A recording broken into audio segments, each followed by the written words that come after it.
C'est quoi la maladie de Millet? Parce que même si elle fait des trucs un peu bizarres en ce moment, elle n'a pas l'air vraiment malade. Les parents hésitent une seconde. Et puis, papa se lance. Il adore jouer au prof. Notre cerveau, commence-t-il, fonctionne grâce à des milliards de minuscules cellules qu'on appelle des neurones. Oui, je connais. Ce sont des petits zinzins avec des sortes de grands fils pour se relier les uns aux autres. Un peu de rigueur, Anna. D'abord, ce ne sont pas des zinzins, mais des cellules. Et ensuite, ce ne sont pas des grands fils, mais des axones.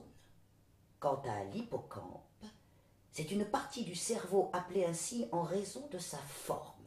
Il faut savoir que le cortex temporal n'est pas, contrairement au aïe aïe aïe, papa est parti. On en a pour la soirée, ce qui peut être rasoir quand il étale sa science. Avec maman, on se réfugie dans la cuisine.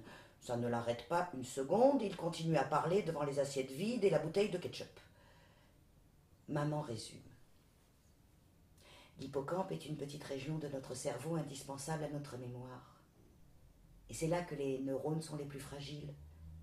Alors, quand la maladie de Millet a commencé, c'est à eux qu'elle s'est attaquée en premier.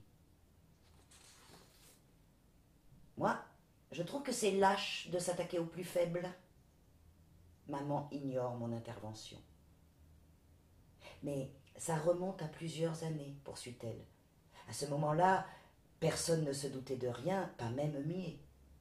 Elle semblait aller très bien.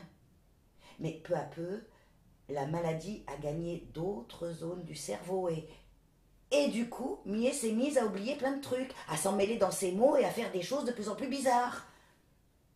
Maman hoche la tête. Elle a les yeux très rouges. Et quand est-ce qu'elle va s'arrêter, sa maladie?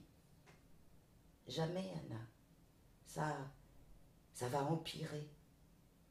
C'est une maladie qui progresse sans arrêt, un peu plus chaque jour. Personne ne sait comment la stopper. Alors Millet va oublier de plus en plus. Oui, murmure-t-elle en se mordant les lèvres. Les tables de multiplication, la recette des roudoudous, l'heure de se lever, comment on s'appelle? Maman pleure.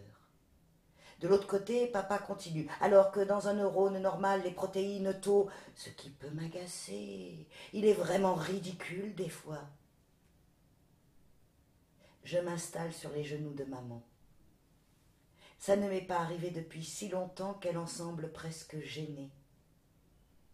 Je me colle contre sa joue et je lui murmure. Mais nous, on va se souvenir pour elle.